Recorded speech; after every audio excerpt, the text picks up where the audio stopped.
എല്ലാ വിദ്യാർത്ഥികൾക്കും പുതിയൊരു വീഡിയോയിലേക്ക് സ്വാഗതം. ഈ വർഷത്തെ +1 +2 പരീക്ഷകൾ നടന്നുകൊണ്ടിരിക്കുകയാണ്. അപ്പോൾ വിദ്യാർത്ഥികൾ പ്രധാനമായിട്ടും ചോദിക്കുന്ന കാര്യമാണ്, വിദ്യാർത്ഥികൾക്ക് ഈ ഒരു +2വിൻ്റെ പരീക്ഷയിൽ നിങ്ങൾ തോൽക്കുകയാണ് എങ്കിൽ, അതായത് +2 പരീക്ഷയിൽ ഏതെങ്കിലും സബ്ജക്റ്റ് ഫെയിൽഡ് ആവുകയാണെങ്കിൽ നിങ്ങൾ കീം അതുപോലെ തന്നെ നീറ്റ് എന്നിങ്ങനെയുള്ള വിവിധ പരീക്ഷകൾക്ക് അപേക്ഷിച്ചിട്ടുണ്ടാകും. അതുപോലെ തന്നെ CUET ഇതുപോലെ വിവിധ പരീക്ഷകൾക്ക് അപേക്ഷിച്ചിട്ടുണ്ടാകും. അപ്പോൾ ഇങ്ങനെയുള്ള പരീക്ഷകൾ എഴുതാനായിട്ട് സാധിക്കുമോ എന്നുള്ളത്. അപ്പോൾ +2 നിങ്ങൾ തോൽക്കുകയാണെങ്കിലും വിദ്യാർത്ഥികൾക്ക് ഈ ഒരു കീം അതുപോലെ തന്നെ നീറ്റ് അതുപോലെ തന്നെ CUET അതുപോലെ JEE ഇവ പോലുള്ള വിവിധ പരീക്ഷകൾ എഴുതുന്നതിനായിട്ട് പ്രത്യേകിച്ച് പ്രോബ്ലമൊന്നുമില്ല. അപ്പോൾ ഈ ഒരു പരീക്ഷകൾ നിങ്ങൾക്ക് എഴുതാൻ സാധിക്കുന്നതാണ്. അപ്പോൾ വിദ്യാർത്ഥികൾ ആദ്യം തന്നെ +2 തോൽക്കുമോ ഇല്ലയോ എന്നുള്ളത്, കാരണം റിസൾട്ട് ഒന്നും വന്നിട്ടില്ല. അതുകൊണ്ട് തന്നെ ഈ റിസൾട്ട് വരുന്നതിന് മുൻപായിട്ടാണ് ഈ ഒരു പരീക്ഷകളൊക്കെ നടക്കുക. അതുകൊണ്ട് തന്നെ ഈ ഒരു പരീക്ഷകൾ എഴുതുന്നതിനായിട്ട് യാതൊരു വിധത്തിലുള്ള പ്രോബ്ലവും ഇല്ല. കാരണം പല വിദ്യാർത്ഥികളും ചോദിക്കുന്ന കാര്യമാണ്, +2 തോൽക്കുകയാണെങ്കിൽ കീം അതുപോലെ നീറ്റ് CUET എന്നിങ്ങനെയുള്ള അതുപോലെ JEE എന്നിങ്ങനെയുള്ള പരീക്ഷകൾ എഴുതാൻ സാധിക്കുമോ എന്നുള്ളത്. വിദ്യാർത്ഥികൾ പ്രധാനമായിട്ടും ശ്രദ്ധിക്കേണ്ട കാര്യമെന്ന് പറയുന്നത്, +2വിൻ്റെ റിസൾട്ട് വരുന്നതിന് മുൻപായിട്ടാണ് കീം അതുപോലെ തന്നെ നീറ്റ് അതുപോലെ തന്നെ CUET അതുപോലെ JEE ഇതുപോലുള്ള വിവിധ പരീക്ഷകൾ നടക്കുന്നത്. അതുകൊണ്ട് തന്നെ വിദ്യാർത്ഥികൾക്ക് ഈ ഒരു പരീക്ഷ എഴുതുന്നതിനായിട്ട് യാതൊരു വിധത്തിലുള്ള പ്രോബ്ലംസും ഇല്ല എന്നുള്ളത് വിദ്യാർത്ഥികൾ ശ്രദ്ധിക്കുക. അതുകൊണ്ട് തന്നെ പോയിട്ട് പരീക്ഷ എഴുതാനായിട്ട് ശ്രദ്ധിക്കേണ്ടതാണ്. ഇനി വിദ്യാർത്ഥികൾക്ക് നാളത്തെ പരീക്ഷ എന്ന് പറയുന്നത്, അതായത് നാളെ 17-ാം തീയതിയാണ്. മാർച്ച് 17-ാം തീയതി മാത്തമാറ്റിക്സ് അതുപോലെ പാർട്ട് 3 ലാംഗ്വേജസ് അതുപോലെ സംസ്കൃത് ശാസ്ത്ര അതുപോലെ സൈക്കോളജി എന്നിവയാണ് വിദ്യാർത്ഥികൾക്ക് നാളത്തെ പരീക്ഷയുള്ളത്.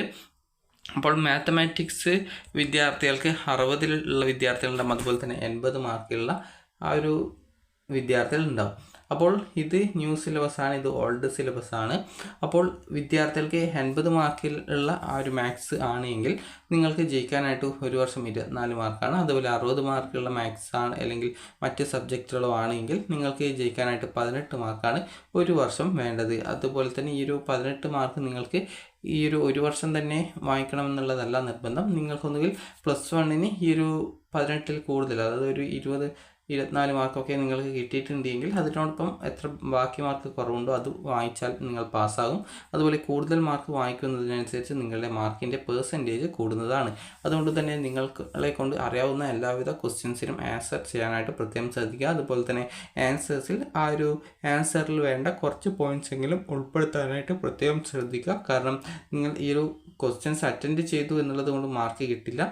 നിങ്ങൾ എഴുതുന്ന ആൻസറിൽ ഒന്നുകിൽ ആ ഒരു മാത്സ് ആയതുകൊണ്ട് അതിൽ ഇക്വേഷൻസോ മറ്റു കാര്യങ്ങളൊക്കെ ഉണ്ടെങ്കിലോ അതല്ലെങ്കിൽ ആ ഒരു ഉത്തരത്തിന് അടുത്തോട്ട് എത്താനായിട്ടുണ്ടെങ്കിലോ ഒക്കെയാണ് നിങ്ങൾക്ക് മാർക്ക് കിട്ടുക. അതുകൊണ്ട് തന്നെ ഉത്തരവുമായി ബന്ധപ്പെട്ടുള്ള കാര്യങ്ങളായിരിക്കണം ആ ഒരു ആൻസേഴ്സിൽ ഉണ്ടായിരിക്കേണ്ടത്. കാരണം പല വിദ്യാർത്ഥികളും ചോദിക്കുന്നതാണ്, ക്വസ്റ്റ്യൻ അറ്റൻഡ് ചെയ്താൽ മാർക്ക് കിട്ടുമോ എന്നുള്ളത്. ക്വസ്റ്റ്യൻ അറ്റൻഡ് ചെയ്തത് കൊണ്ട് മാത്രം മാർക്ക് കിട്ടില്ല, അതിൽ അറ്റ്ലീസ്റ്റ് കുറച്ച് പോയിൻറ്റ്സ് എങ്കിലും ഉണ്ടെങ്കിലാണ് നിങ്ങൾക്ക് മാർക്ക് ലഭിക്കുക. അപ്പോൾ എല്ലാ വിദ്യാർത്ഥികളും നന്നായിട്ട് ഈ ഒരു പരീക്ഷ എഴുതാനായിട്ട് ശ്രദ്ധിക്കുക. അതുപോലെ തന്നെ നിങ്ങളുടേത് അതായത് 60 മാർക്കുള്ള സബ്ജക്റ്റ് ആണെങ്കിൽ, അതായത് ഈ ഒരു 60 മാർക്കുള്ള സബ്ജക്റ്റ് ആണെങ്കിൽ നിങ്ങൾക്ക് ജയിക്കാനായിട്ട് ഒന്നുകിൽ 2 വർഷം 18 വെച്ച് വാങ്ങിക്കാം. അതല്ല എങ്കിൽ നിങ്ങൾക്ക് 2 വർഷം കൂടി 36 മാർക്ക് ടോട്ടൽ മാർക്ക് കൂട്ടുന്ന സമയത്ത് TE മാർക്കിനത്തിൽ കിട്ടിയാൽ മതിയാകും. അതുപോലെ തന്നെ 80 മാർക്കിൻ്റെ സബ്ജക്റ്റ് ആണെങ്കിൽ അതിൽ നിങ്ങൾക്ക് ഓരോ വർഷം 24 വെച്ച് വാങ്ങിച്ചാൽ മതി. ഇതല്ലെങ്കിൽ നിങ്ങൾക്ക് 2 വർഷത്തെ, അതായത് +1 +2വിൻ്റെ ടോട്ടൽ മാർക്ക് കൂട്ടുന്ന സമയത്ത് 48 മാർക്ക് നിങ്ങൾക്ക് കിട്ടിക്കഴിഞ്ഞാൽ, അതായത് TE മാർക്കായി, അതായത് എഴുത്ത് പരീക്ഷയിൽ കിട്ടിക്കഴിഞ്ഞാൽ നിങ്ങൾ ഈ ഒരു പരീക്ഷ പാസ്സാവുന്നതാണ്. അപ്പോൾ വിദ്യാർത്ഥികൾക്ക് പ്രത്യേകം ശ്രദ്ധിക്കേണ്ടത്, നിങ്ങൾക്ക് എത്രത്തോളം മാർക്ക് വാങ്ങിക്കാൻ പറ്റുമോ അത്രത്തോളം മാർക്ക് എഴുതിയിട്ട് വാങ്ങാനായിട്ട് ശ്രദ്ധിക്കുക. കാരണം നിങ്ങളുടെ മാർക്ക് പെർസെൻറ്റേജ് കൂട്ടാൻ സാധിക്കുന്നതാണ് കൂടുതൽ മാർക്ക് വാങ്ങിച്ചാൽ. അപ്പോൾ വിദ്യാർത്ഥികൾ എല്ലാവരും നന്നായിട്ട് ഈ ഒരു പരീക്ഷയ്ക്ക് പഠിക്കാനായിട്ട് ശ്രദ്ധിക്കുക. അതുപോലെ തന്നെ +1 വിദ്യാർത്ഥികൾക്കാണെങ്കിൽ പിന്നീട് 18-ാം തീയതി ചൊവ്വാഴ്ചയാണ് അവർക്ക് പരീക്ഷയുള്ളത്. +2വിന് തിങ്കളാഴ്ചയാണ്, അത് നാളെയാണ്. അതുപോലെ തന്നെ +1ന് ഒരു ജിയോഗ്രഫി അതുപോലെ തന്നെ music, social work, geology, accountancy എന്നിവയാണ് ചൊവ്വാഴ്ചയുള്ള പരീക്ഷ, അതായത് 18-ാം തീയതി, മാർച്ച് 18-ാം തീയതി ഉള്ളത്. അപ്പോൾ വിദ്യാർത്ഥികൾക്ക് +2 വിദ്യാർത്ഥികൾക്ക് നാളത്തെ പരീക്ഷ എന്ന് പറയുന്നത് അതായത് മാർച്ച് 17-ാം തീയതിയാണ്. അപ്പോൾ മാർച്ച് 17-ാം തീയതി ഉള്ള പരീക്ഷ എന്ന് പറയുന്നത് ഈ ഒരു മാത്തമാറ്റിക്സ്, പാർട്ട് 3 ലാംഗ്വേജസ് അതുപോലെ സംസ്കൃത് ശാസ്ത്ര സൈക്കോളജി എന്നിവയാണ്.